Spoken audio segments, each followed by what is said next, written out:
Muy buenas noches, doctores. Vamos a comenzar con el tema correspondiente para el día de hoy, que es climaterio y menopausia. Para entender, bueno, primero empecemos con nuestro casito clínico. A ver, tengo una paciente de 51 años de edad con los antecedentes de Gesta 2 y para 2. Actualmente con diagnóstico de diabetes mellitus en tratamiento con glibenclamida. Refiere fecha de última menstruación hace 14 meses. Refiere además la presencia de sequedad vaginal y dispareunia de moderada intensidad desde hace 5 meses. El examen físico destaca una presión arterial de 130 milímetros de mercurio, globoso, abdomen, el resto de exámenes vitales normales, abdomen levemente globoso, espesas de tejido celular subcutáneo con presencia de sobrepeso, y a la inspección vaginal se aprecia vulva eritematosa sin la presencia de flujo. Los laboratorios, leucocitos de 9800, PAP negativo para lesiones intraepiteliales malignas, la glicemia está en 105. La ecografía reporta útero y ovarios hipotróficos y la paciente tiene de profesión oficinista.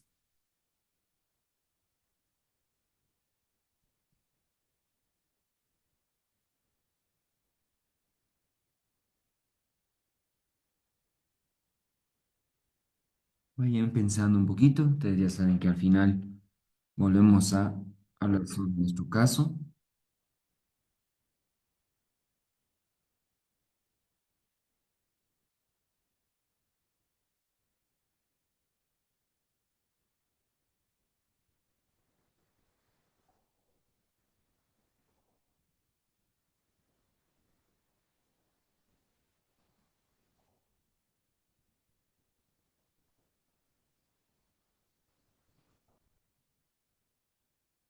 Súper. Empecemos. Para tener en cuenta los cambios, toda la perspectiva de terapia de reemplazo hormonal, es un poquito hablar acerca de lo que significa el climaterio. El climaterio es ese periodo perimenopáusico, es decir, antes, durante y después de la menopausia, que implica el cese de la actividad ovárica, que significa que el ovario va a dejar de trabajar y por ende una mujer va a concluir la etapa de su posibilidad reproductiva, ¿ya? Esto también se denomina en función a una transición menopáusica, ¿ya? El ovario no deja de trabajar de la noche a la mañana, sino que es paulatino y que se llama, ya lo habíamos visto en temas pasados, la mejor oportunidad donde una mujer tiene la mejor calidad folicular y la mejor cantidad también folicular es cuando está en vida intrauterina. Esos 6 millones de folículos están alrededor de las 20 a 24 semanas de gestación y ya ingresan en apoptosis, ya ingresan. De modo que al nacimiento una mujer nace apenas con un millón. En la etapa de que se llama reproductiva hasta llegar a la menopausia, apenas 450 folículos es el promedio que una mujer va a ovular a lo largo de toda su vida reproductiva. Y estos últimos años, estos últimos folículos interfieren en el inicio de esta transición menopáusica. Se denomina perimenopausia al episodio antes de cumplirse la menopausia, que es de alrededor aproximadamente un año.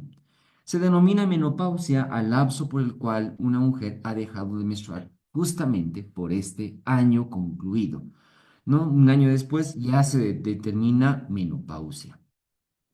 Insuficiencia ovárica es aquella paciente que presenta esta característica menopáusica antes de los 40 años. Se denomina precoz porque el término promedio de la menopausia es entre los 45 a 52 años. Este último número es prácticamente la línea media para la menopausia.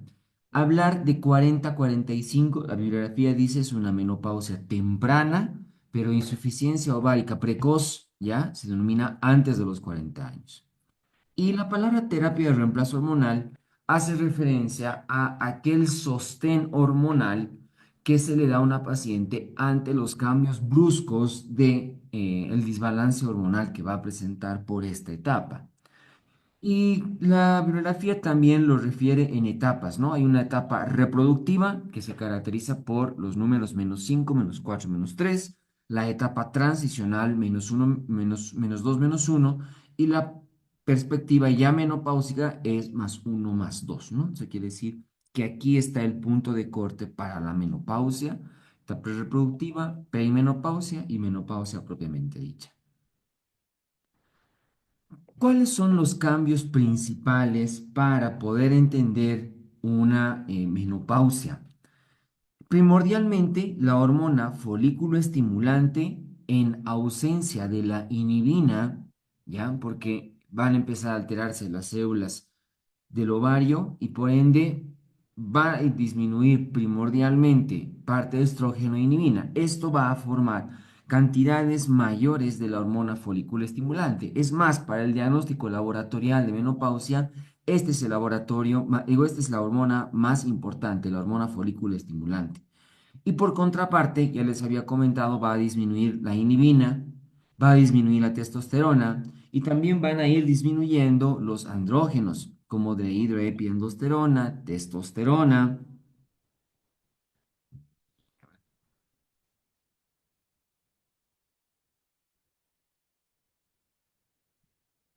Perdón, perdón, perdón.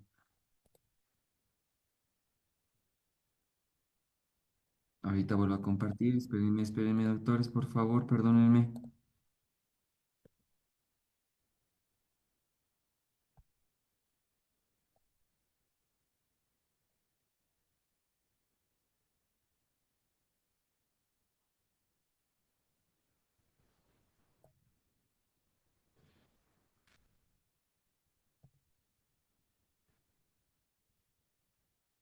Mil disculpas, doctores. Mil disculpas, ¿ya?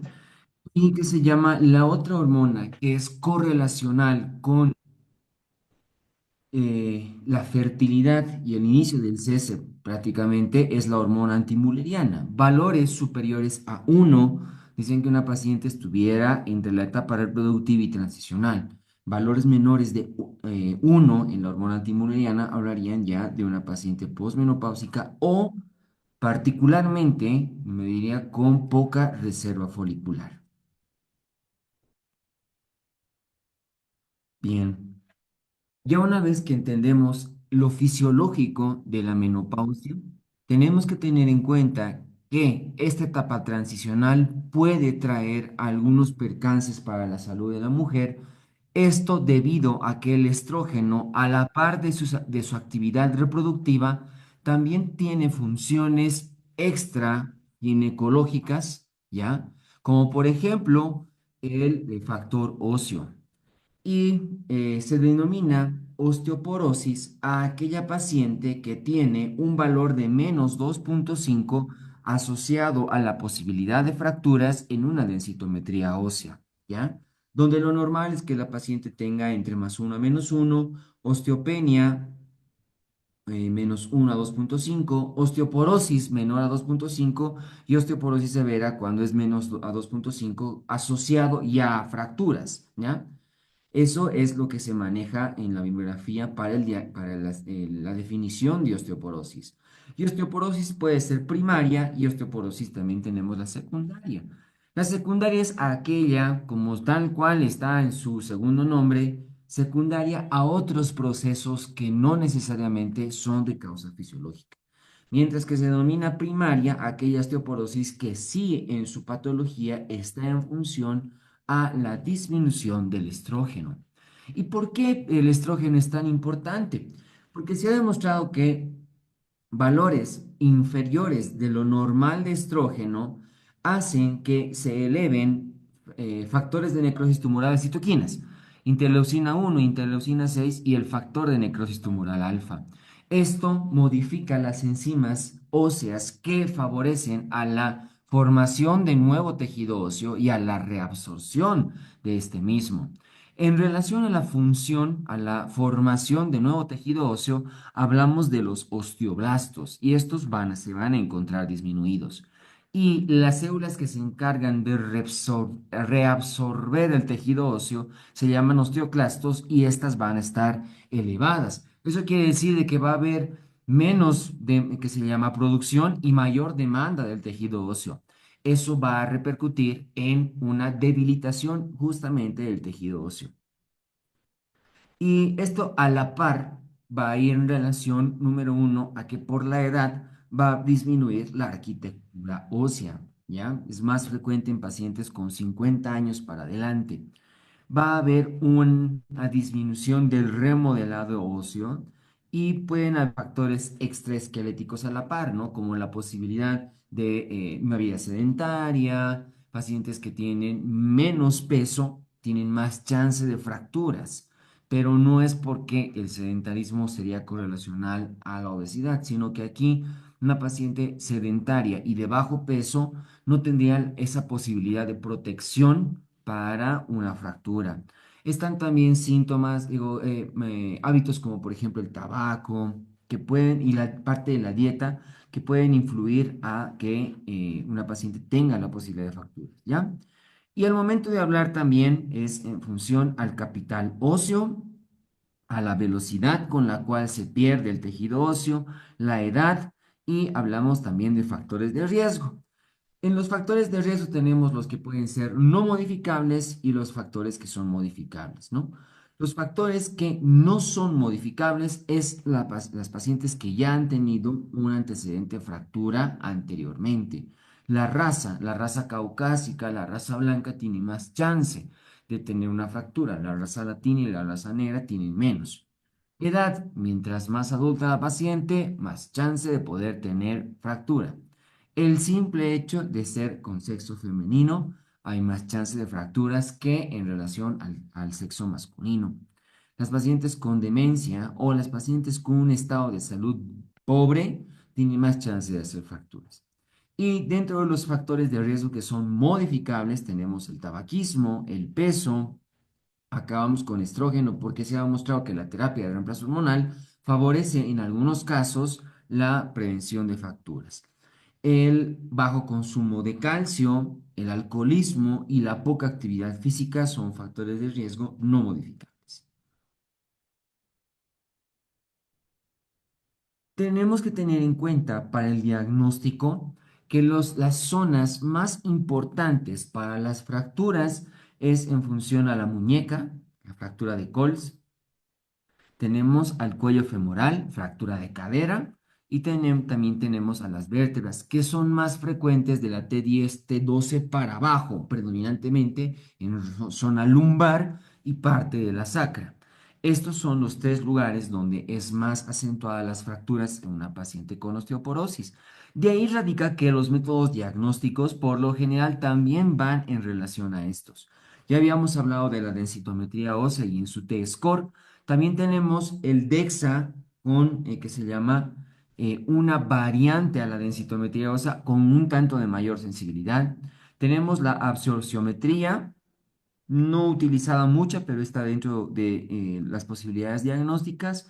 Y también podemos realizar una ecografía de las zonas de posibilidad de fractura. No son gol estándar, pero nos pueden dar un parámetro como para posibilidades de osteopenia, por ejemplo. Como dice el refrán, más vale prevenir que lamentar y hay medidas en las cuales pueden hacer para prevención de las posibilidades de fracturas, como por ejemplo la actividad física y la actividad física anabólico con la posibilidad de perder especialmente grasa abdominal, ¿ya? Y reforzar articulaciones y los huesos. La prevención de caída con mejor, los ejercicios de postura ayudan bastante bien. El peso. Pacientes con ganancia de peso se ven más favorecidas para la prevención, ¿no? Hábitos como por ejemplo el evitar el tabaco, evitar el consumo de alcohol y la suplementación de calcio y de vitamina D se favorecen mucho a las pacientes para la prevención de fracturas por osteoporosis. Dentro del tratamiento, aparte de la prevención, destacan el uso de estrógenos, que pueden ser conjugados, o el estradiol puro. Pueden ser análogos selectivos de los receptores de estrógeno, como por ejemplo el tamoxifeno y el ramoxifeno. Pueden ser bifosfonatos, ya aquí se benefician el uso de alendronato y risendonato. Este último tiene una particularidad más importante para evitar la pérdida de tejido óseo. Podemos utilizar esteroides sintéticos como la tibolona. Las pacientes con hormona paratiroidea se han visto que se han visto muy favorecidas tanto para el fortalecimiento de los osteoblastos y para la reducción de los osteoclastos. Esto es una posibilidad muy importante de la hormona, puesto de que la mayoría de los medicamentos tiene más actividad antiosteoclástica que osteoblástica, ¿ya? Y también dentro de otros medicamentos pocos utilizados están la calcitonina y el uso de esteroides no convencionales.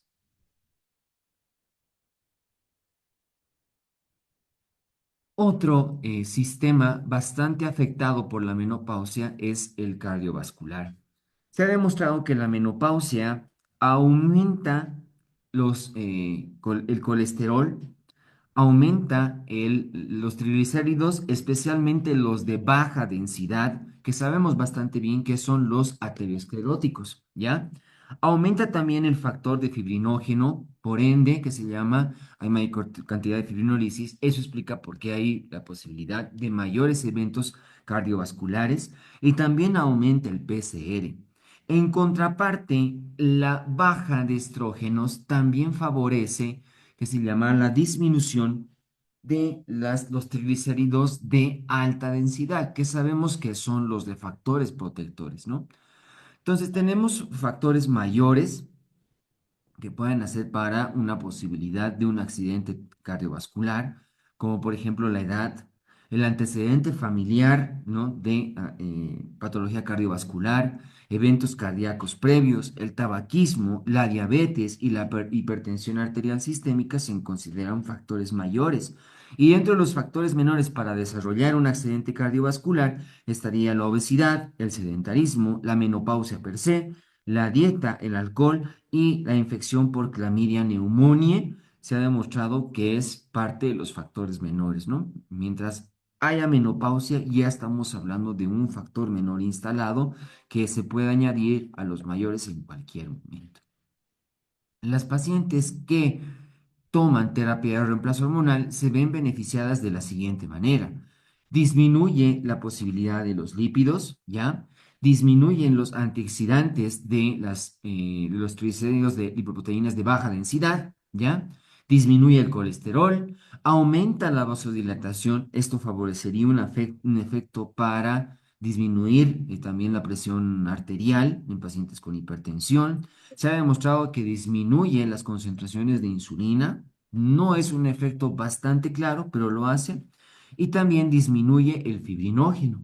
Lo que habría que tener en cuenta en el beneficio de terapia de reemplazo hormonal para el componente cardiovascular es de que aumenta la proteína C reactiva, aumenta la posibilidad de tromboembolismo venoso y aumentan los triglicéridos, pero los de alta densidad, ¿ya? Que no sería tanto un factor patológico este último, pero es importante tener en cuenta los beneficios de la terapia de reemplazo hormonal.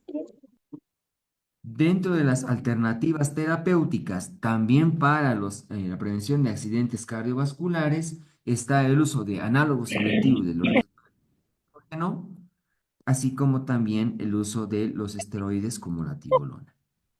Es importante tener en cuenta que la terapia de reemplazo hormonal para el componente cardiovascular se benefician las pacientes cuando están en esa etapa transicional o antes de esa etapa transicional. Cuando ya las pacientes están diagnosticadas de menopausia, el hacer terapia de reemplazo hormonal tiene beneficios controversiales. No se ha visto de que haya una gran ayuda de la terapia de reemplazo hormonal para la prevención de accidentes cardiovasculares, ¿no? Una vez instalada, ¿no? A eso se le llama prevención secundaria.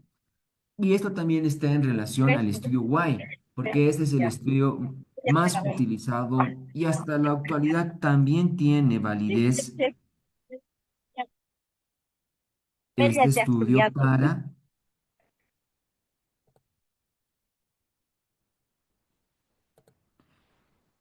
las repercusiones cardiovasculares, ¿ya?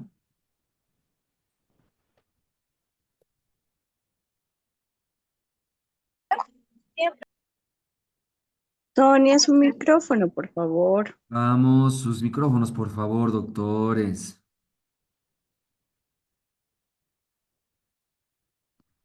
Bien. Otros que se llama, otra zona blanca o órgano blanco que hace la actividad baja de los estrógenos en la menopausia es el sistema nervioso central. Y se ha demostrado de que ciertos lugares en específico del sistema nervioso central son bastante influyentes por los estrógenos, ¿no? Como por ejemplo la corteza, el sistema límpico y el hipocampo, la amígdala y hipotálamo. De ahí radica que la menopausia en los síntomas, cuando hay alteración del sistema nervioso central, está en función a la pérdida de la memoria, a el sueño, a los síntomas vasomotores, al insomnio, a la disminución de la libido, a la depresión que puedan tener o síntomas de tristeza o a la irritabilidad, ¿ya? Y que se llama, las pacientes se benefician de la terapia de reemplazo hormonal y de los análogos selectores de los receptores de estrógeno, ¿no? Se benefician bastante bien para la disminución de estos síntomas por estas zonas cerebrales que son influenciadas por el estrógeno. Y también se ha demostrado que las pacientes con tendencia a la demencia por Alzheimer también tienen una ligera mejoría cuando están en terapia de reemplazo hormonal. Ya que hablamos de la terapia de reemplazo hormonal propiamente dicha, tenemos que tener en cuenta que hay tres posibilidades al momento de realizar terapia de reemplazo hormonal. El uso de estrógenos, el uso de progestágenos o lo menos utilizado, pero ya que es una terapia hormonal, hablamos de los andrógenos.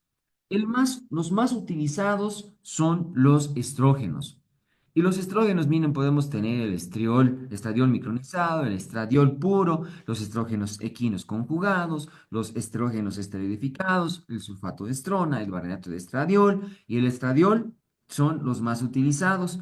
Aquí cabe recalcar que no hay estrona porque la estrona es la molécula menos bioactiva. Ya es más, en la menopausia, el tejido adiposo se encarga por la actividad de la glándula suprarrenal de formar esta estrona.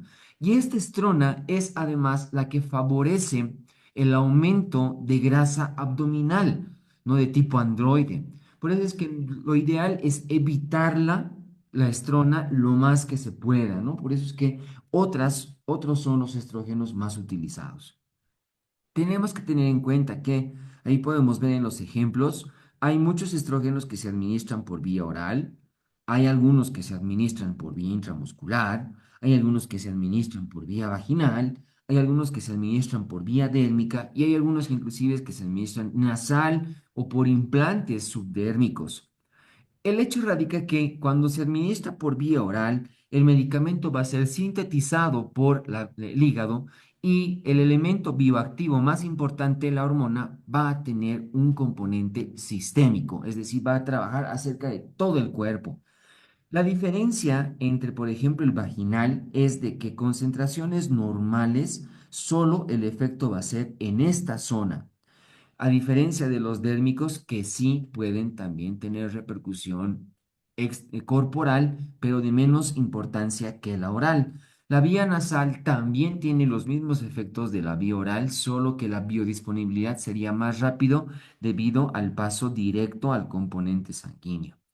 La administración por vía intramuscular tiene un efecto rebote, ¿no? Dice que la administración intramuscular se alcanzan niveles súper altos en los primeros días y luego tiende a disminuir. Por eso es que se tendría que utilizar constantemente la vía intramuscular para evitar esta caída de golpe y brusca que pueda tener una vez los primeros días administrados. Y esto simularía de que tenemos efecto sistémico muy importante en la paciente, por eso tal vez es una de las menos utilizadas. ¿Y qué implicancia también tiene que tener el uso del estrógeno? Que el estrógeno, si bien tiene efectos beneficiosos, su gran problema está en que también estimula el endometrio.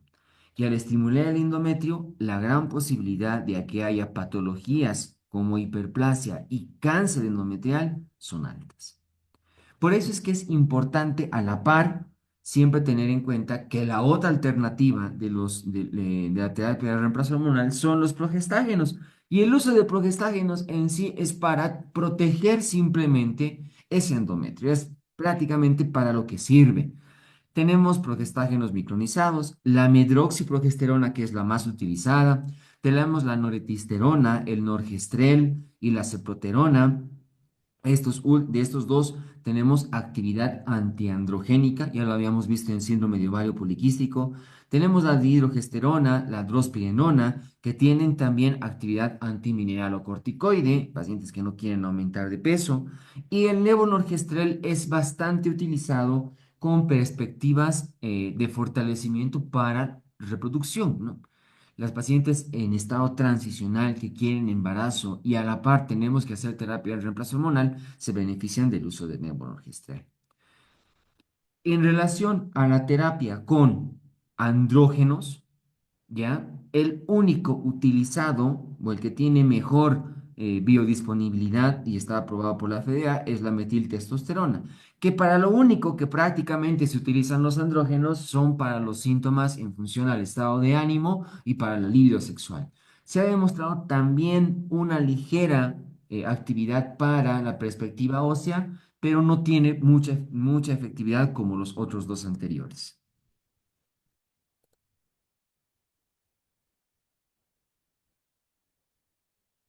Al momento de hablar de terapia de reemplazo hormonal, hay que tener en cuenta de que lo más utilizado son los esquemas combinados, el uso tanto de estrógeno como progesterona. Y tenemos esquemas secuenciales discontinuos. Es aquella paciente que se le administra, que se llama por todo un mes estrógeno y solamente cierto tiempo se administra progestágeno. Después se descontinúa, ¿ya? Por eso se llama discontinuo. El secuencial continuo es aquella que igual se administran estrógenos de mayor cantidad en las primeras etapas del ciclo menstrual, progesteronas de baja cantidad, ¿ya? Conforme va pasando el ciclo, se va bajando el estrógeno y se va aumentando la progesterona, ¿no? Y eso es lo continuo. Mientras que los combinados continuos es prácticamente utilizar la misma dosis de estrógeno todo el año y se va jugando con los progestágenos para evitar, para mantener, perdón, la regla o para evitar el efecto que no queremos en relación a la hiperplasia. ¿Cuáles son las indicaciones de la terapia de reemplazo hormonal? Uno, está en función a los síntomas vasomotores, los sofocos, que es la presencia de calor, de fiebre, es primordialmente en palmas de las manos, planta de los pies, tórax, cuello y la cara, que es por poco tiempo, 3 a 5 minutos lo que dura, ¿no? Pero algunas pacientes llegan a tener tanta elevación de la temperatura que hasta pueden llegar a transpirar y mojar la ropa que están utilizando, ¿no? Entonces se benefician con los síntomas vasomotores, además de mejorar el sueño, de mejorar la libido sexual, la irritabilidad, la depresión. Mejora también los casos de osteoporosis en menopausia. Mejora en casos de menopausia precoz. Aquí probablemente estaría bastante justificado el utilizar terapia de reemplazo hormonal antes de los 40 años y la prevención de patología cardiovascular. Estas son las indicaciones de la terapia de reemplazo hormonal. No todas las pacientes se benefician de la terapia de reemplazo hormonal. Si hay pacientes con menopausia y que no tengan factores de riesgo o que no tengan síntomas, muy probablemente no sería necesario administrar terapia de reemplazo hormonal, ¿ya? De ahí radica que hay casos especiales que tener en cuenta al momento de tener una terapia de reemplazo hormonal, como por ejemplo, las pacientes con artritis reumatoide o artrosis, se ha visto que la terapia de reemplazo hormonal tiene un ligero efecto beneficioso para estas patologías. Se ha demostrado que alteraciones de la visión, sequedad de la piel y la elasticidad y el colágeno de la piel se han visto beneficiadas por la terapia de reemplazo hormonal. Al parecer, no se explican los factores, pero las pacientes con terapia de reemplazo hormonal se benefician del cáncer, cuando tienen cáncer rectal, se benefician por una disminución de esta patología, ¿ya? Pero en contraparte, en pacientes con lupus eritematoso sistémico se ha visto un entorpecimiento de la patología cuando se hace terapia de reemplazo hormonal con las posibilidades de hemorragias.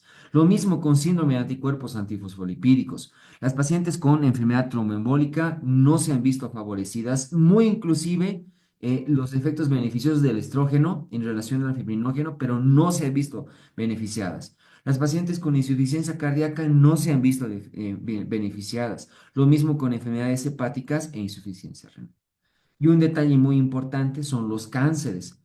Pacientes con cáncer endometrial, sería ilógico darles terapia de reemplazo hormonal porque van a estimular mucho más el endometrio. Pacientes con cáncer de mama y cáncer de ovario no se han visto beneficiadas por la terapia de reemplazo hormonal. ¿Ya? En toda paciente que se deba instalar terapia de reemplazo hormonal, siempre va a ser progresivo y ya una vez que se alcanza un buen valor, tiene que irse disminuyendo también progresivamente. ¿Ya? Por lo tanto, para el seguimiento se hará una adecuada historia clínica, evaluando factores de riesgo, antecedentes desde familiares, antecedentes quirúrgicos, antecedentes que se llama de esa paciente. Su examen físico, su peso y talla serán importantes. La última, la toma de Papa Nicolau, la presencia de mamografía que siempre se hace después de los 40 años, una ecografía transvaginal para valorar cómo están los ovarios y valorar primordialmente el endometrio. Y en los laboratorios siempre se solicitará hepatograma, lipidograma, pruebas de función renal y marcadores tumorales, ¿no? Por ejemplo, en cáncer de mama, mamografía, ¿ya? En cáncer de ovario, CA 125. Y en cáncer endometrial, ahí me ayuda la ecografía ginecológica.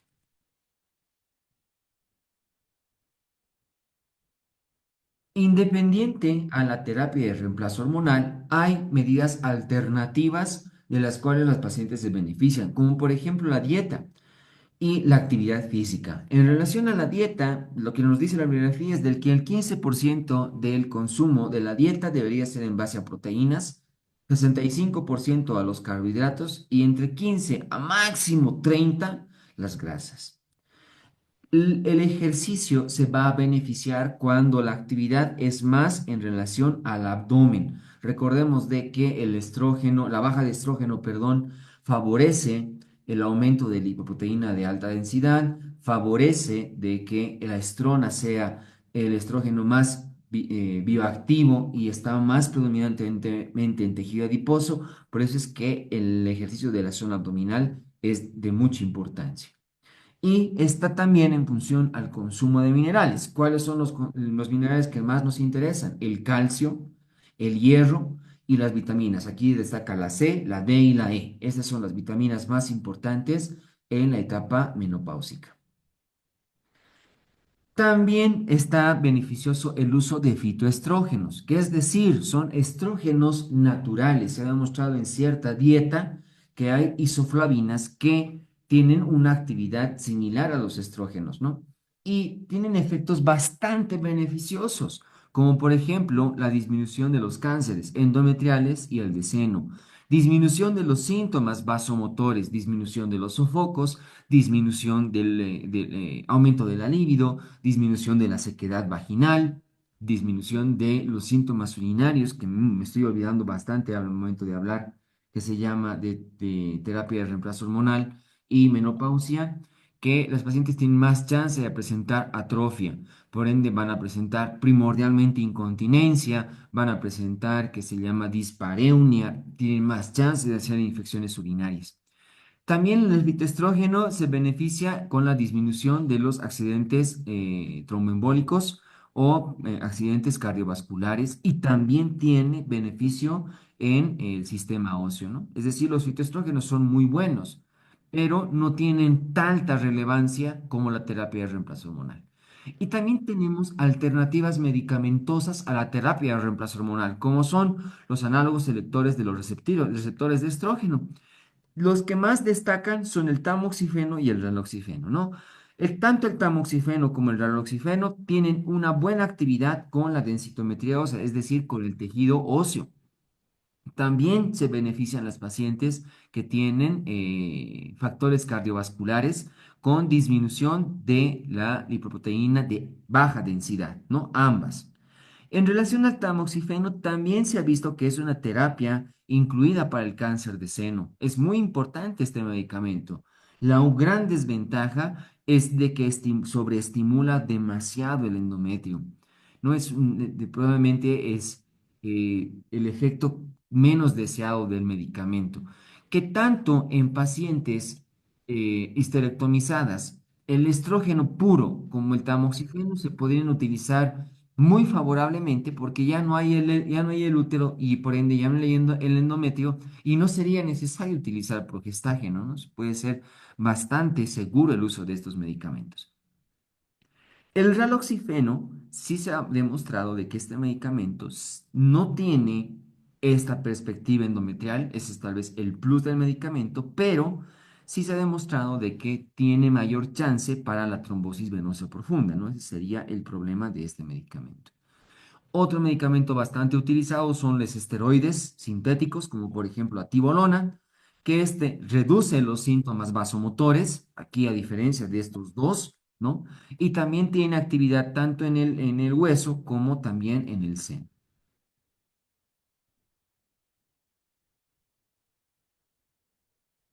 Es imprescindible tener en cuenta las contraindicaciones de la terapia de reemplazo hormonal. Y tenemos contraindicaciones absolutas. En estos casos no se debería administrar por nada. Cáncer de seno, cáncer endometrial, tumores ginecológicos como ser cáncer de cuello uterino y tumores ováricos, enfermedades hepáticas, enfermedades tromboembólicas, sangrado genital de causa desconocida o embarazo. Totalmente contraindicado. Tenemos contraindicaciones relativas, hipertrigliceridemia, tromboembolismo, antecedentes familiares de todas las causas absolutas, pacientes con migraña, hipertensión arterial sistémica, enfermedades cardiovasculares, leiomiomas, endometriosis y la presencia de varices. Aquí son contraindicaciones relativas, ¿ya? Y lo que la bibliografía nos hace referencia es que ya que una paciente empezó terapia de reemplazo hormonal, ya sea la hormonal o con sustitutiva o con siendo natural, siempre hay recomendaciones, ¿no? Las actividades para manejar el estrés, ¿no? Que la paciente puede hacer otro tipo de actividades laborales o extrafamiliares para disminuir el estrés, mejorar la nutrición, como ya lo habíamos visto, que las pacientes hagan ejercicio, que si son obesas disminuyan su peso y que si son muy delgadas estimulen a que haya mejor crecimiento de masa muscular, que las pacientes no deberían que se llama prohibirse la actividad sexual, ¿no? Con una buena orientación podrían seguir teniéndolas y que inclusive hay pacientes que socialmente pueden verse no beneficiadas por la terapia de reemplazo hormonal o la menopausia como tal, ¿no? Al volverse a veces muy depresivas, muy irritables, pueden tener problemas. Bien, doctores, volvamos a nuestro caso clínico. Tengo una paciente de 51 años de edad con antecedentes de Gesta 2 y Partos 2, actualmente con el diagnóstico de mellitus tipo 2 en tratamiento con glibenclamida. Refiere fecha de última menstruación hace 14 meses.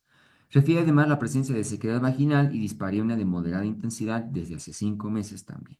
Al examen físico, 130-90 milímetros de mercurio, los demás restos de las constantes vitales normales. Abdomen globoso a expensas de tejido celular subcutáneo con presencia de sobrepeso. A la inspección vaginal se aprecia vulva eritematosa sin la presencia de leucocitos normales, Papa Nicolau negativo para lesiones intraepiteliales malignas, la glicemia está en 105. La ecografía reporta útero y ovarios hipotróficos y la paciente tiene actividad oficinista. ¿Qué opinan?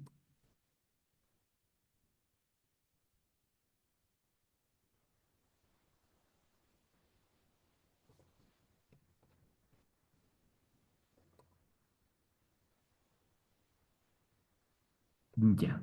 La mayoría creo que vamos a llegar en relación al diagnóstico, no hay dónde perdernos, es más de un año para menopausia. Pero sí, ya como lo estamos viendo durante todos los últimos casos clínicos, siempre es importante hablar acerca de factores de riesgo.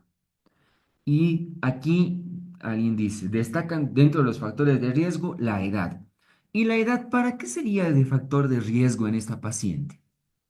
Tengo otro, la diabetes. Tengo otro, la presión y otro tengo el sobrepeso. ¿Qué factores de riesgo tendría en esta paciente solo por el hecho de la edad, por ejemplo?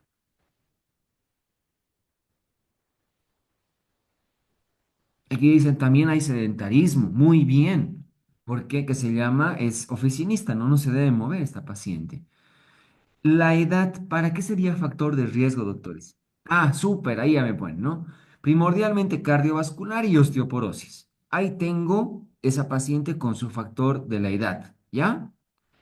Tengo otro factor de riesgo, el sedentarismo, otro factor de riesgo. La diabetes igual, para patología cardiovascular es importante, ¿no? Lo mismo la hipertensión arterial. Lo mismo el sobrepeso, muy bien, ¿ya? Ahora tengo una paciente que está con sequedad vaginal y dispareunia desde hace 5 meses. ¿Qué podemos hablar referente a esto?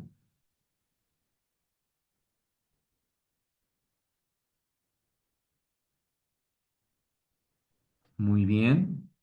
Atrofia vaginal, muy bien.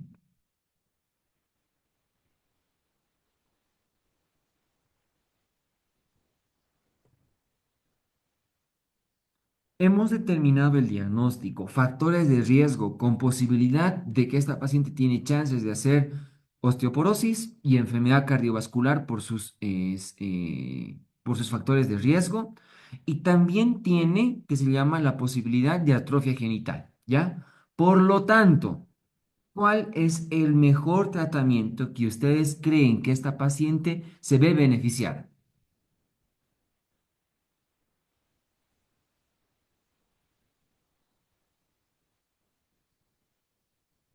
Terapia de reemplazo hormonal, terapia de reemplazo hormonal, terapia de reemplazo hormonal. Aquí alguien dice, ¿no? La terapia de reemplazo hormonal en esta paciente hubiera sido mucho mejor si se administraba antes de su etapa menopáusica y estoy totalmente de acuerdo. Muy bien. Aparte de la terapia de reemplazo hormonal, dieta, ejercicio. Muy bien. Alguien dice, ya, bueno, haré la pregunta, ¿no? Ahora, la terapia de reemplazo hormonal, doctores, ¿por qué vía la hago? ¿Oral, intramuscular, transdérmica, vía vaginal? ¿De cuál se vería beneficiada más esta paciente? Y es mejor conjugada pura.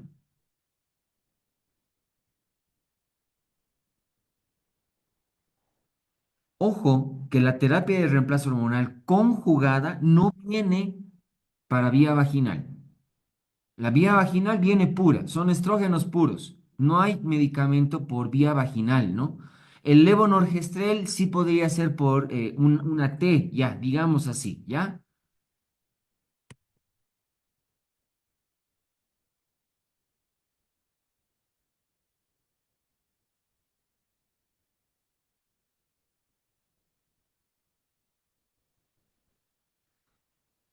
Si ya empezamos a ver que sería más beneficioso la terapia combinada, doctores, y ya que conjugada viene la mayor parte de las veces por vía oral, esta paciente tendrá contraindicaciones y si hay serán absolutas o relativas.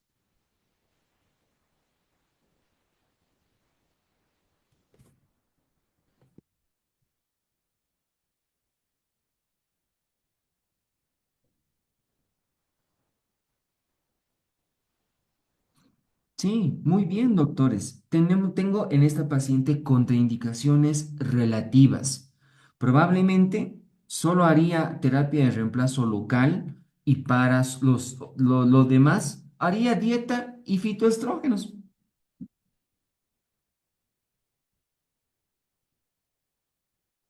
Sí hago terapia de reemplazo hormonal solo con estrógeno vía genital para favorecer esa sequedad y la dispareunia, ¿ya? Y para evitar las contraindicaciones por los factores de riesgo que tiene esta señora, tal vez empezaría con dieta, ejercicio y fitoestrógenos para empezar.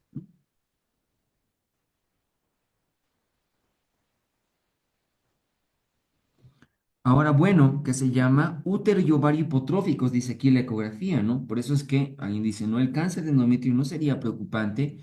En esta paciente creo que no. En esta paciente no tendría el factor de riesgo para eso.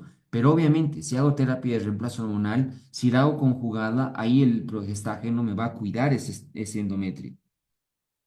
¿Qué fitoestrógenos estarían recomendando? O sea, aquí ya me van haciendo la pregunta. Antes de pasar a las preguntitas, las respondo. La soya es la mejor. La isoflavina de soya, el garbanzo, la lenteja, son componentes que tienen bastante bien ¿qué se llama? El fitoestrógeno, ¿ya? Interesante nuestro casito, ¿no? No parecía tan relevante, doctores. Bien, pasemos a nuestras preguntas, doctores. Ustedes ya conocen el chat. Vamos. ¿Cuál es la principal característica endocrina de la menopausia? Aumento de estrógenos, aumento de progesterona, elevación de folículo estimulante, disminución de la GnRH o elevación de luteinizante. FSH también debería estar acá, ¿no? Relaxin.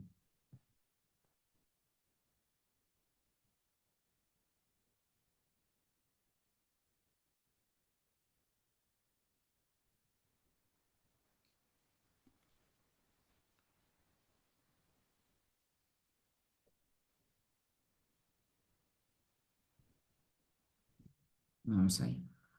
FSH elevada, dice, bueno, no lo ha puesto muy bien los parámetros de la literatura, pero dice que se llama de entre 20 a 40, estaríamos hablando de del periodo transicional, valores superiores a 40 es menopausia oleada y sacramentada. En la menopausia, la disminución de estrógenos reduce la retroalimentación negativa sobre la hipófisis, además de la inhibina, recordemos, lo que provoca un aumento sostenido de la hormona folículo estimulante. ¿Cuál es el principal estrógeno circulante durante la menopausia? La estrona, estriol, 17 beta estradiol, testosterona o la progesterona.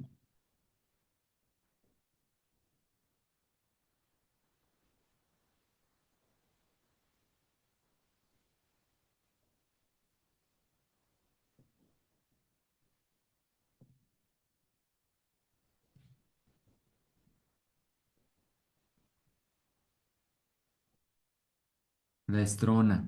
Tras la menopausia, la principal fuente de estrógenos es el tejido adiposo, donde los andrógenos se convierten en estrona.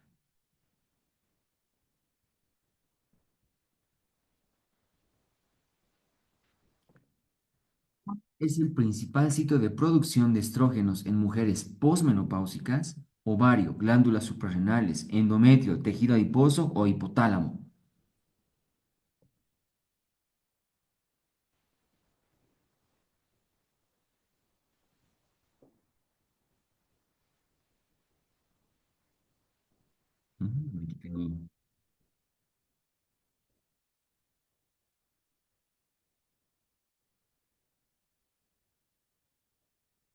Aquí tengo algunos que, por si acaso, ¿no? Se están olvidando de la clase de fisiología. El lugar donde se puedan producir andrógenos es el lugar del colesterol y es la síntesis del colesterol lo que da a las demás hormonas, ¿no? Entonces, en la glándula suprarrenal, doctores, no se sintetiza estrógeno, se sintetizan andrógenos, que son los necesarios para el estrógeno.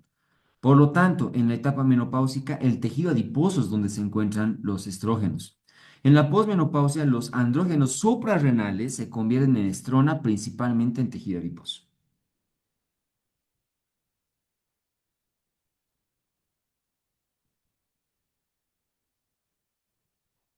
¿Qué efecto tiene la deficiencia de estrógenos sobre el metabolismo lipídico? Disminuye el LDL, aumenta el HDL, aumenta el LDL y triglicéridos, estabiliza los niveles de colesterol o reduce el colesterol total.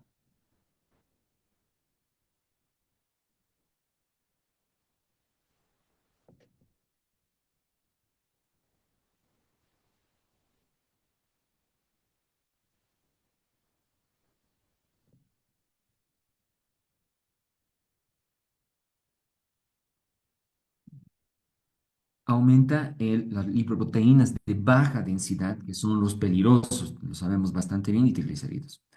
La pérdida del efecto estrogénico hepático altera el metabolismo lipídico, elevando LDL y triglicéridos.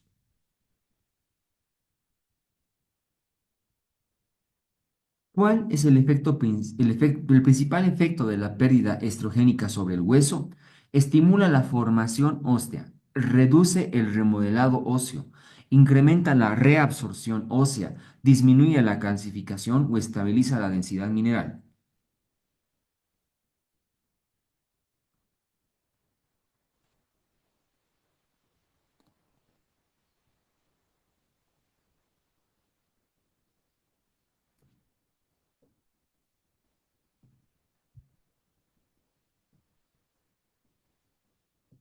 Sí, incrementa la reabsorción ósea.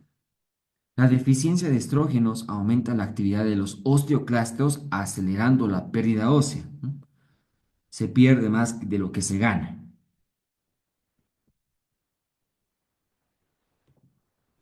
¿Cuál es el primer síntoma clínico que anuncia la transición menopáusica? Aumento de peso, los bochornos, los trastornos menstruales, la disminución de la libido o el insomnio.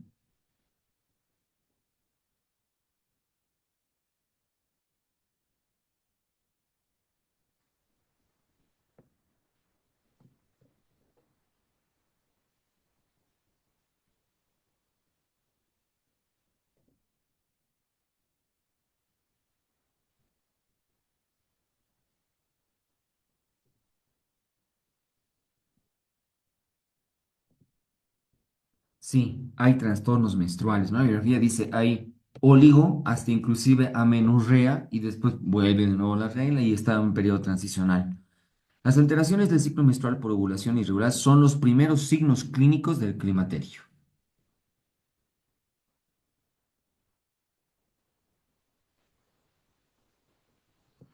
¿Qué área ósea se ve más afectada por la osteoporosis postmenopáusica? Cráneo, hueso húmero proximal, tibia, fémur distal o la columna vertebral.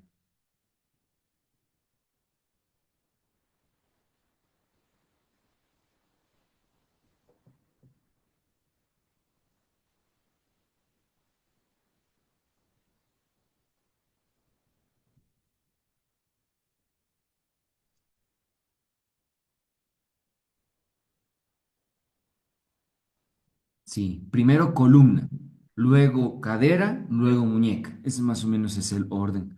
La columna vertebral, al contener gran proporción de hueso trabecular, es muy sensible a la pérdida ósea por el hipoestrogenismo.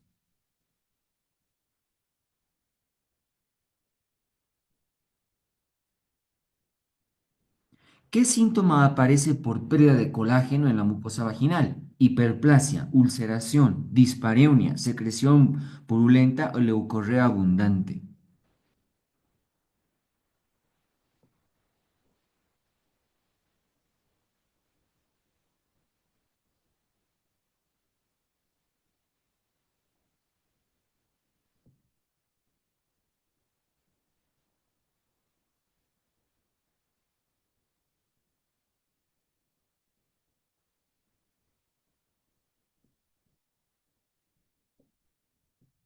Sí, dispareunia. La disminución del colágeno y la lubricación vaginal contribuye al dolor durante el coito.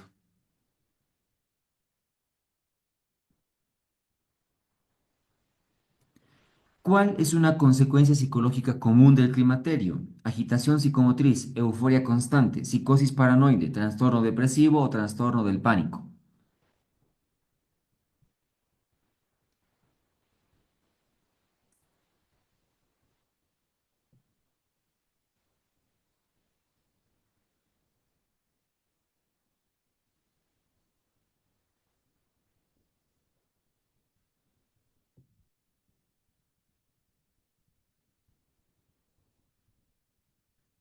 Trastorno depresivo.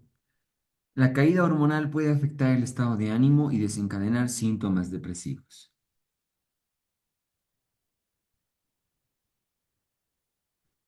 ¿Qué síntoma urogenital afecta más la calidad de vida en la posmenopausia? Prurito vaginal, disuria, infecciones recurrentes, incontinencia urinaria o hematuria.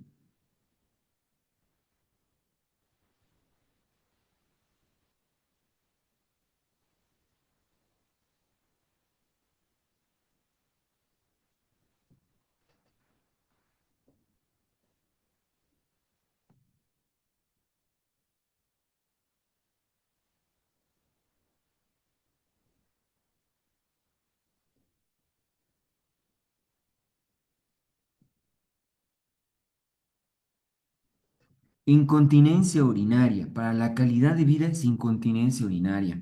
La incontinencia urinaria tiene un impacto significativo en la calidad de vida y actividades diarias en las mujeres menopáusicas. No se pueden reír, no pueden toser, no pueden estornudar, no pueden levantar cosas pesadas. ¿No? Y no se pierdan el próximo episodio de este tema el próximo miércoles.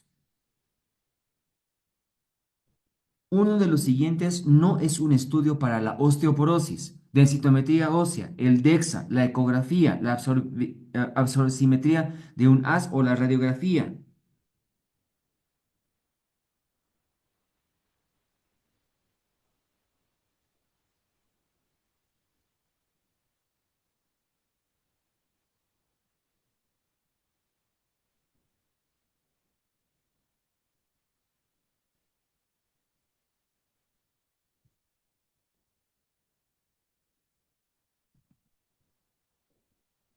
La radiografía simple no es el método, ¿no? Para el diagnóstico de osteoporosis, los métodos de imagenología son la densitometría ósea, el DEXA, el ultrasonido o ecografía y la absorciometría de un haz.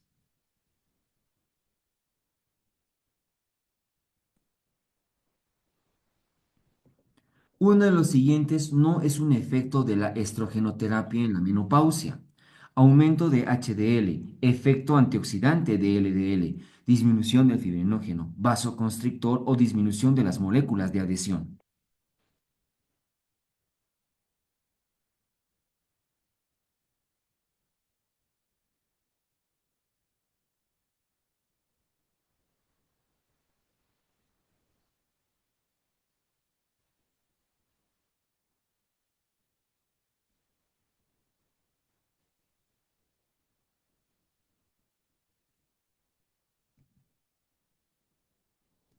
Sí, no es vasoconstrictor, más al contrario es vasodilatador, ¿no?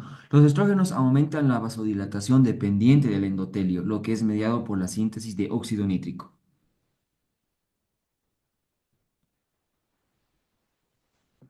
La atrofia endometrial en el tratamiento de reemplazo hormonal es producido por el siguiente medicamento: medroxiprogesterona, estradiol, tamoxifeno, tibolona o metiltestosterona.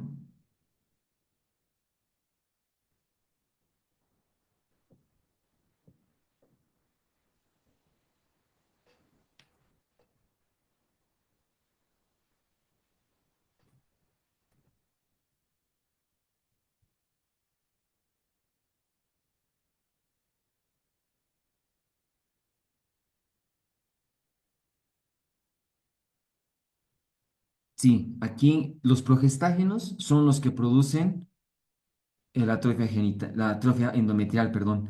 La dosis ideal de progestágeno para eliminar el efecto riesgoso de los estrógenos en el endometrio es el que produce atrofia endometrial. En este caso, la única alternativa que teníamos para progestágeno era la medroxiprogesterona.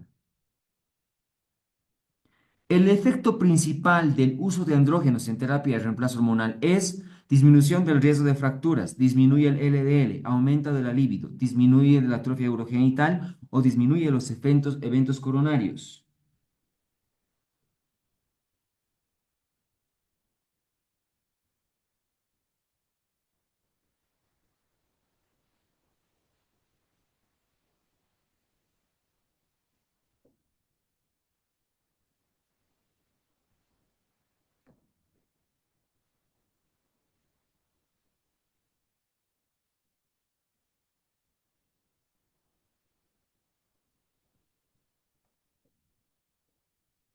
Sí, para lo único que sirven prácticamente los andrógenos es para el aumento de la libido. Los andrógenos tienen un efecto positivo en el estado de ánimo, las funciones cognitivas y la memoria. Su efecto sobre el comportamiento sexual se refiere fundamentalmente al deseo y la fantasía sexual. Uno de los siguientes carece de actividad sobre el endometrio en terapia de reemplazo hormonal: estrógenos conjugados, estradiol nasal, valerato de estradiol, tamoxifeno y raloxifeno.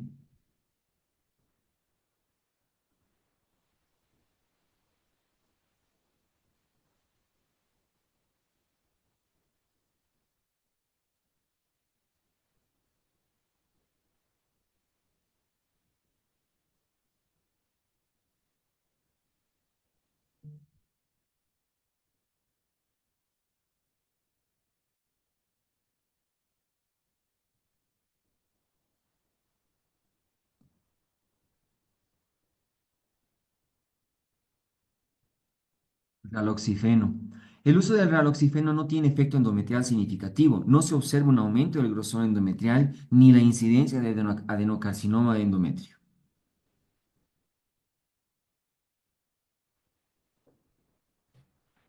Bien, doctores, muchísimas gracias. Yo ahora estoy predispuesto para todas sus preguntas. Dice, en una paciente que tiene síndrome de anticuerpos antifosfolipídicos y está progresando en osteopenia, no está disponible la terapia de reemplazo hormonal. ¿Qué alternativas tenemos? ¿Podría recomendar fitoestrógeno? ¿Hay alguna medicación? Aquí podría favorecerse con análogos selectivos de los receptores de estrógeno, ¿no? Tamoxifeno, raloxifeno, ya que acabamos de ver que este último no tiene actividad en endometrio, ¿no? Sería favorecedor. ¿Cuál es el mecanismo para que existe una incontinencia urinaria? Como habíamos visto en una de las preguntas, doctores, y bueno, yo también me lo paso en la charla, disminuye la síntesis de colágeno, el que no haya buena cantidad de estrógeno. Eso produce sequedad, ¿ya? Y la sequedad, como ya vamos a ver en la próxima clase del viernes, entre además otros factores, debilita parte del piso pélvico. Por eso es que puede haber incontinencia urinaria. ¿Climaterio y menopausia se definen de igual manera? No. Climaterio sería la repercusión clínica de la transición menopáusica, todos los síntomas alrededor, antes, durante y después de la menopausia. Menopausia ya es el lapso por el cual durante un año no ha habido regla y por ende es ya fin del ovario, lo vamos a poner así, ¿ya? Pero climaterio es alrededor con la repercusión clínica. Doctora, buenas noches. ¿Puede usted explicar sobre la etapa transicional, por favor? La bibliografía dice que en la etapa de fertilidad está -5, -4, -3. La transición es -2, -1. Y esta etapa transicional es de a poco. No es que el ovario del día para el otro va a dejar de funcionar. Lo hace paulatinamente, lo hace de a poco. Esto se denomina transicional, también con la repercusión clínica. Doctor, ¿cuál es el tratamiento para la incontinencia urinaria en una paciente posmenopáusica? No se pierdan el próximo episodio de prolapso de órganos genitales más incontinencia urinaria de esfuerzo el próximo miércoles. Bien, ¿qué se llama? Muchas de las veces es un complejo multidisciplinario, ¿no? Se requiere de ginecología, urología y fisioterapia. Ejercicios de Kegel, disminución del peso corporal. Muchas de las veces se pueden hacer alternativas terapéuticas como una cistopexia. Desde el punto de vista vaginal, se puede hacer, eh, ¿cómo se llama? Corpoperineoplastía. Hay varias alternativas. El tratamiento es independiente de paciente en paciente. Doctor, disculpen esta pregunta. ¿Cuál es la respuesta? ¿Cuál de los siguientes órganos no presenta receptores estrogénicos? Músculo liso, sistema nervioso central, hígado, riñón y pulmón. Ahí tendría que estar entre pulmón, yo le diría, ¿ya? Porque se ha demostrado que la baja del estrógeno en relación al hígado es lo que induce a el aumento de LDL. El riñón está incluido, ¿ya? Con la síntesis para la micción. Músculo liso uterino, por supuesto. Sistema nervioso, por supuesto. Ahí yo diría pulmón. Doctor, respecto al caso clínico, ¿qué hacemos si la paciente tiene contraindicaciones absolutas? Pues buscar solo fitoestrógenos o análogos selectores de los receptores de estrógeno. Doctor, ¿por cuánto tiempo se usa la tibolona y qué efectos adversos tendría y en qué casos es recomendable utilizar? Bueno, yo en la práctica clínica no utilizo mucho tibolona, ¿ya? No utilizo. Siempre empiezo primero con fitoestrógenos, ¿ya? Ahora, por los efectos beneficiosos de la tibolona, hemos visto, ¿no? En osteoporosis viene bien y en patología cardiovascular. La gran ventaja del esteroide es que no, al no ser netamente una terapia de reemplazo hormonal, también sería una alternativa para los casos de contraindicaciones, ¿no? Si los medicamentos de terapia de reemplazo hormonal son muy caros, ¿podríamos recomendar anticonceptivos? No. El etinilestradiol no es lo mismo que los estrógenos conjugados, ¿ya? Por lo tanto, no es lo ideal dar anticonceptivos. Además, que la bibliografía dice claramente, la dosis de estrógeno siempre tiene que ser lo más mínimo. Inclusive cuando era de conjugados de 0. 6,25, el etilenoestradiol viene de más dosis que vienen anticonceptivos, entonces no sería beneficioso. ¿Por qué la radiografía no es útil para la valoración de osteoporosis? Bueno, ¿qué se llama? La radiografía, y ustedes pueden ver tal vez en traumatología, no es que se llama un diagnóstico para la repercusión y el diagnóstico básico, aunque sí hay la presencia de geodes y osteofitos. Pero bueno, en la bibliografía, desde el punto de vista ginecológico, no está, ¿no? Doctor, por favor, ¿cuál es el papel de la hormona antimuleriana en la transición? Ver reserva folicular. Prácticamente para eso es para lo que sirve. Doctor, buenas noches. Disculpe, ¿es correcto usar el término perimenopausia? Sí.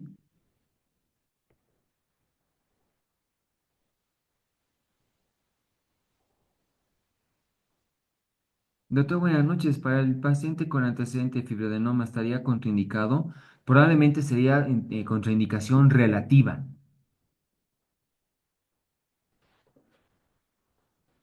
Y sí, doctores, estoy contento. Me agrada interaccionar con todos ustedes. La terapia de reemplazo hormonal, ¿por cuánto tiempo debería administrarse?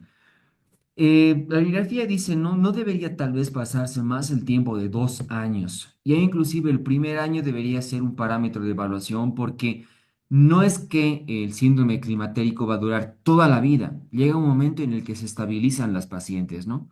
Entonces coincido, yo doy máximo un año y de ahí voy viendo. Y es también disminuyendo la terapia de reemplazo hormonal de manera progresiva. Y es más, máximo yo utilizo un año, 6 meses y ahí voy viendo cómo va mi paciente. ¿Cuál es la mejor opción de terapia de reemplazo hormonal en menopausia? Y bueno, para lo que está en la bibliografía, prefiero utilizar estrógenos conjugados con progestágeno.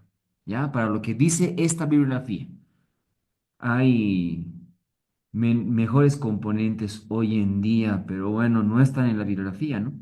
Doctor, buenas noches. Tengo una duda en el tema anterior de KQ.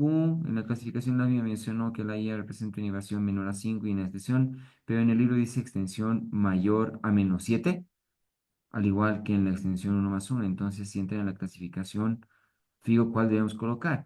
Bueno, si es que de casualidad tuve el percance de colocar tal vez mal el signo en lo fijo, les pido mis disculpas, pero es lo que está en su bibliografía, ¿ya? Doctor, buenas noches, un favor, puede volver a la pregunta donde... En su bibliografía, doctores, para el diagnóstico de osteoporosis por primaria, lo voy a poner por ginecología, no está radiografía. Ya está DEXA, que es una variante de la densitometría ósea con AS, la densitometría propiamente dicha, ya la absorciometría y el ultrasonido, pero no está, ¿no? Por eso lo he puesto como pregunta. No se olviden que su bibliografía les van a preguntar todo sobre este libro, no les van a preguntar lo que es actual. Doctor, ¿y el láser CO2 es un tratamiento de la menopausia? No solo el láser, el HIFU, que es una terapia nueva en relación a vibración y que también parte de láser utiliza, ¿ya? Es adecuado, pero no está en su bibliografía, así que yo prefiero que no se mareen con esto. Doctor, ¿cuándo usamos estrógeno solo y combinado? Estrógeno solo cuando la paciente está histerectomizada y combinado cuando hay útero. Doctor, disculpe, ¿la enfermedad tiroidea es un diagnóstico diferencial por tener síntomas parecidos a la menopausia? Sí, especialmente en hipertiroidismo, porque produce sequedad de la piel, alteraciones, irritabilidad. Doctor, ¿dar calcio con vitamina D es de por vida o se hace alguna variación en el tratamiento? Ah, qué buena pregunta, porque miren, yo me había olvidado, dentro de los estilos de vida, dice, las pacientes que no tienen buena exposición al sol se benefician de la vitamina D, ¿ya? Hay dosis diarias, hay dosis semanal y hay dosis mensual, ¿no? Tal vez en cuanto se vea que hay osteopenia, sería óptimo dar vitamina D, mucho más tal vez con osteoporosis.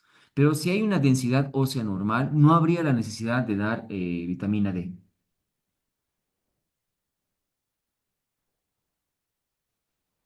Doctor, disculpe, ¿por qué la ecografía sí es útil? Bueno, la bibliografía dice de que da la característica en el ultrasonido, por lo ecogénico que puede hacer el hueso, da la chance de dar el diagnóstico, pero no es neto, o sea, no es de los primeros, dice la bibliografía, pero apoya el diagnóstico. Buenas noches, la ecografía, ¿cómo no? Ahí está, creo que acabo de decir. Doctor, ¿está contraindicada la terapia de CO2 cuando hay endometriosis? ¿Con qué estamos hablando del CO2? Eso me gustaría tal vez que me puedan reformular la pregunta. En pacientes joven con menopausia de origen fisiológico, ¿cuál sería el manejo? Estamos hablando de menor de 40 años porque las jóvenes no deberían tener menopausia. Entonces, si hablamos de una menopausia precoz, es decir, de aquella paciente que tiene, se le ha dado antes de los 40 años, menopausia precoz, en este tipo de pacientes lo ideal es empezar con terapia de reemplazo hormonal, ¿ya? Las pacientes con menopausia precoz tienen más chance de hacer osteoporosis, enfermedad cardiovascular, más temprana edad de que las pacientes por edad adulta. Bueno, le agradezco mucho si es que yo puedo aportar con un pequeño grano de arena para todos ustedes, ¿no? Para mí, más bien el agradecido soy yo. Doctor, ¿qué opina sobre el uso de inositol en menopausia? El inositol no solo para menopausia, sino también para ovario poliquístico es muy bueno, pero es alternativo al tratamiento de base. Por lo tanto, si quieren dar inositol, perfecto, pero a la par, por lo menos utilicen uno de los amplios tratamientos que hemos visto hasta la fecha. Doctor, si la paciente que usa terapia de reemplazo hormonal tiene 20 años, ¿cuántos años más debería usarlos? Uy, esta paciente tiene ultra archimega menopausia precoz. Entonces, primero debería hacerse un balance. Yo no le puedo decir exactamente el tiempo que debería utilizar, ¿no? ¿Ya? Porque no hay un parámetro claro sobre el uso de terapia de reemplazo hormonal en menopausia precoz, ¿no? La idea es llegar a la edad transicional, tal vez para ir disminuyendo ese tipo. ¿Qué quiere decir? Tal vez a los 36, 38 años ya iría disminuyendo esa terapia de reemplazo hormonal. En caso no funcione el tratamiento hormonal convencional, ¿qué podemos hacer, doctor? Bueno, la bibliografía no refiere, ¿no? Los tratamientos sintomáticos. Se puede utilizar, que se llama, hasta inclusive antidepresivos tricíclicos para el tratamiento de la menopausia, porque a veces, que se llama, no solo es la menopausia como tal, sino la repercusión clínica y psicológica que puede tener una paciente, ¿no? La menopausia es de difícil manejo, doctores, no les puedo negar, ¿ya? Por eso siempre empiecen de abajo y se va subiendo hasta llegar a terapia de reemplazo hormonal alta. Doctor, ¿nos podría explicar nuevamente las etapas reproductiva, transicional y menopáusica? Gracias. La etapa reproductiva está en -5, -3 y -2. Es aquella paciente que tiene todavía reserva folicular importante. Los valores de folículo estimulante están bajas, hormona antimuleriana mayor a 1, estrógenos están normales, ¿ya? Y la paciente puede tener familia. En la etapa transicional ya se empieza a elevar un poquito la hormona folículo estimulante, ¿ya? Inclusive dice la radiografía, no es que se eleva y se queda ahí, sino que puede tener fluctuaciones de elevación y otra vez vuelve a la normalidad, conforme también el estrógeno baja un poquito, vuelve a su normalidad, baja un poquitito y vuelve a su normalidad. Entonces todavía la paciente en algunos casos podría tener familia, pero menopausia ya es prácticamente folículo estimulante para arriba, estrógeno para abajo y la paciente ya no podía tener familia y es la ausencia de la regla por más de un año. Y en la etapa transicional son alteraciones menstruales.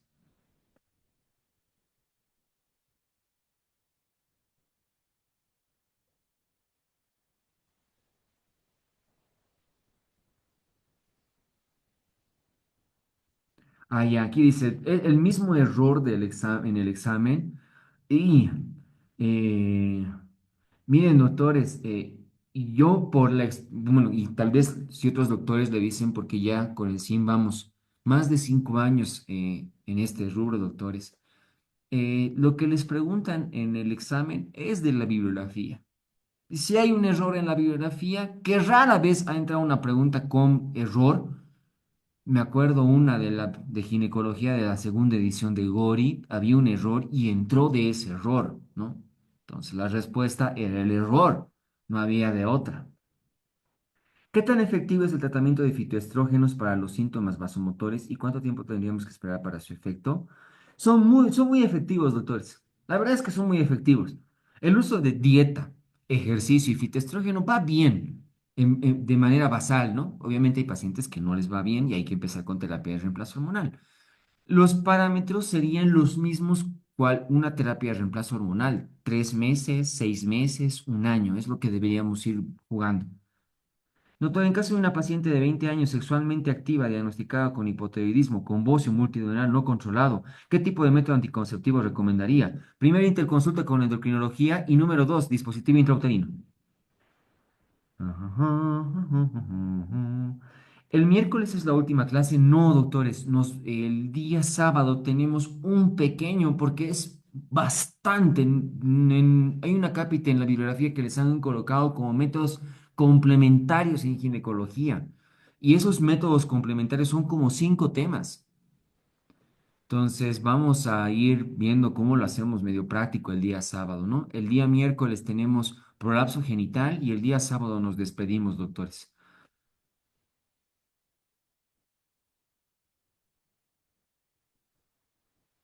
Son hartos, pero no sé, no sé lo objetivo de colocarle así a grueso modo en la bibliografía. Cuando digamos, por ejemplo, colposcopía, ya hemos visto bien en el tema de PAP, pero bueno, haremos eso, ¿no?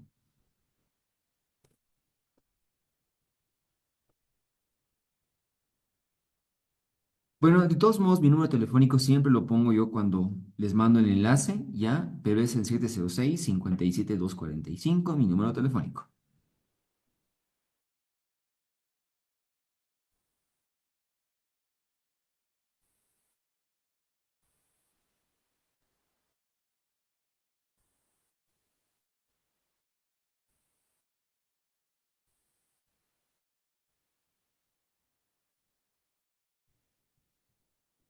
Bien, creo que allá no tenemos más dudas, doctor.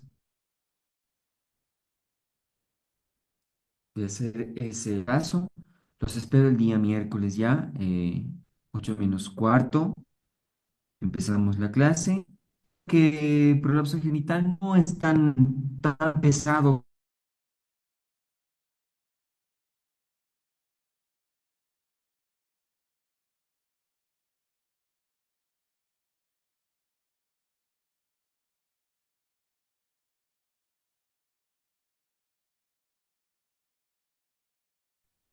Bien, doctor, se cortó por un ratito. Hasta luego.